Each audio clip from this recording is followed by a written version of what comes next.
السلام عليكم ورحمة الله وبركاته.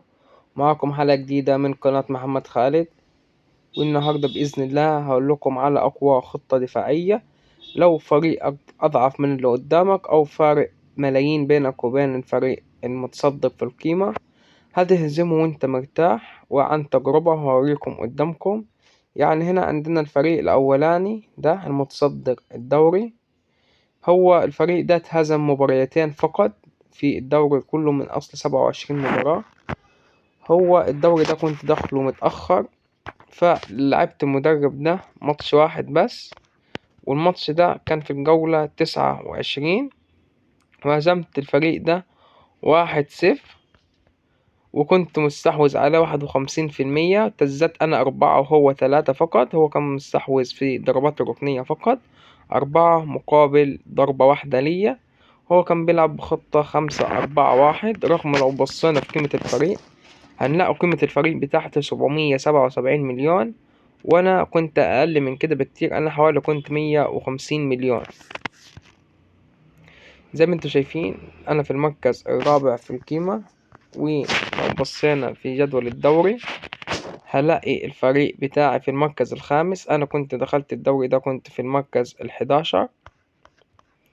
لعبت حوالي 5 جولات أو حاجة زي كده، فزت ال5 جولات كلهم بقيت 45 نقطة، بقيت في المركز الخامس. وهلاعب صفاقس اللي هي في المركز الرابع النهاردة، وإن شاء الله هاخد مركز رابع. منطولش نخش في الموضوع على طول ونخش. هتبقى هي الخطة 6-3-1 ايه.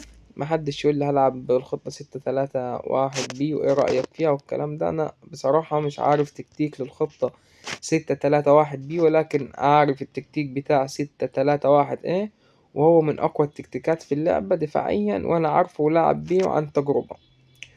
وإن ما نفعش معاك ليك الحق. تمام يا شباب، هنحط اللعيبة مكانها.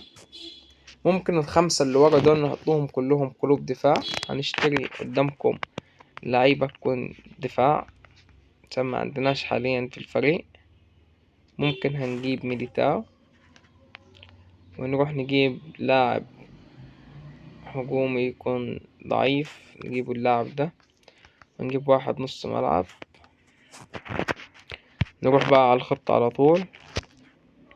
زي ما انت قلتلكم ممكن تحطوا ال5 اللي ورا كلهم مدافعين، وتحطوا اللي قدامهم ده زي جوردي ألبا مثلا، او تحطوا جوردي ألبا مكانه، وتحطوا اضعف واحد في الدفاع في اللي هو فوق المدافعين ال5 اللي ورا. وهنا هتحطوا حارس. اللعبة دي معتمدة ان يكون عندك اللعيبة اللي هم في الدفاع دول اقوى حاجة. يعني لو خط النص عندك ضعيف او الهجوم ضعيف تعتمد عليها عادي وانت مطمن. هنروح على التكتيكات بتاعتها على طول. هتبقى العقلية هتبقى الهجوم المرتد، والهجوم هنا هيدافع بس هيدعم خط الوسط فقط، مش هيرجع للدفاع. وهنا حماية خط الدفاع نص الملعب. تمام يا شباب. هنا في حالتين بقى، لو مباراة على أرضك أو غيره. لو على أرضك هنا ممكن تخلي نص الملعب البقاء في محله. لو برا أرضك هتخلي هنا حماية خط الدفاع. هنا هتخليه اللعب هتخليه طبيعي 39، وهنا هتخليها دفاع 19. وعلى حسب كل ما تلاقي الفريق اللي قدامك أقوى تلعب من بين 9 لغاية 19. كل ما تلاقي الفريق اللي قدامك أقوى كل ما تقلل هنا الدفاع.